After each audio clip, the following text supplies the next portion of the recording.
Қайырлы күн, әлеуметтік желі пайдаланушы оқырмандар. Облыстық арнаулы кітапханасы ақпаратты айдында атты 51-ші шығарылым аясында мерзімді басылымдарға онлайн шолуды назарларыңызға ұсынады. Жергілікті басылым Сыр бойы газетінің 78-ші санында энергетика экономиканың тірегі атты мақаласы жарық көрді.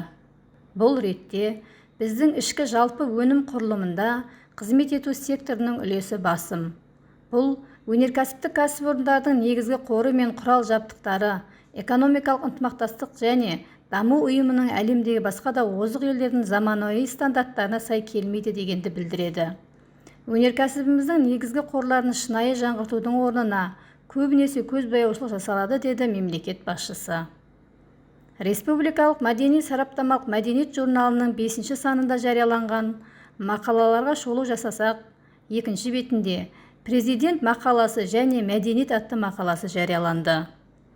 Қазақстан Республикасының президенті Қасым-Жомарт Тоқаев өзінің тәуелсіздік бәрінен қымбат атты мақаласында да, өзге ресми сөздерінде де еліміздің тұңғыш президенті Нұрсұлтан Әбішұлы Назарбаевтың 30 жылдық ел тәуелсіздігі дәуірінде өмірдің қай саласында да атқарған ұлан-ғайыр еңбегін атап көрсетті.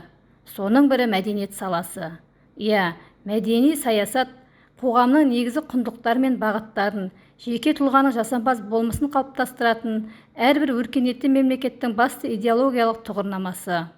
Осынау мәдени саясатты жаңғырту қажеттілігін түсіне отырып, Қазақстан Республикасының тұңғыш президенті Нұрсұлтан Әбішұлы Назарбаев 2014 жылғы 17 қаңтардағы Қазақстан жолы 2050 бір мақсат, бір мүдде, бір болашақ атты Қазақстан халқына жолдауында қазақстандықтардың бәсекеге қабілетті мәдени менталдігін қалыптастыруға, заманауи мәдениет кластерлерін дамытуға бағытталған елдің мәдени саясаты дамуының ұзақ мерзімді тұжырымдамасын әзірлеу және бекіту туралы нақты міндет қойған болатын.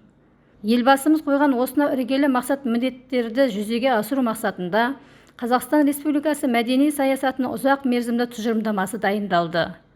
Бұл тұжырымдама 2050 жылға дейін Қазақстанның әлемдік мәдениет пен өнердің даму орталықтарының біріне айналуына мүмкіндік берері сөзсіз. Осы санның 6-10 беттерінен Абылай хан тарихи ақиқаттан алшақ жаңа аңыз туралы атты мақаласы жарияланған. 16-24 беттерінде тәуелсіздік және Абай мұралары атты мақаласы жарық көрді.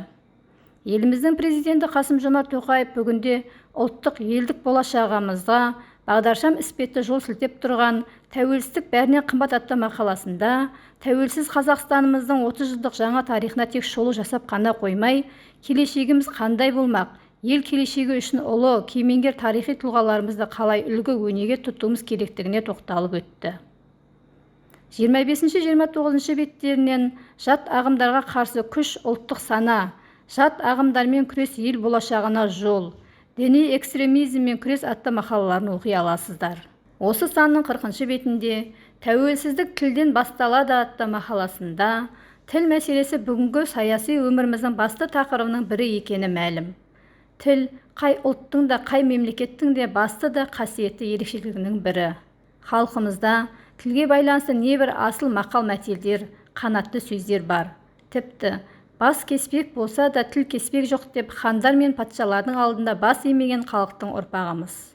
Бүгін осы тіл мәселесінің кейбір саяси маңызы, астары туралы айтып отыру тәуелсіздік алғанына 30 жыл толып отырған еліміздің жас ұрпағына үлгі болады деп білеміз. Осы санның 54-55 беттерінде Алаш тағылымы жастар мұрасы және 56-57 беттерінде індеттен сақ болыңыз атты мақалаларын оқи аласыздар.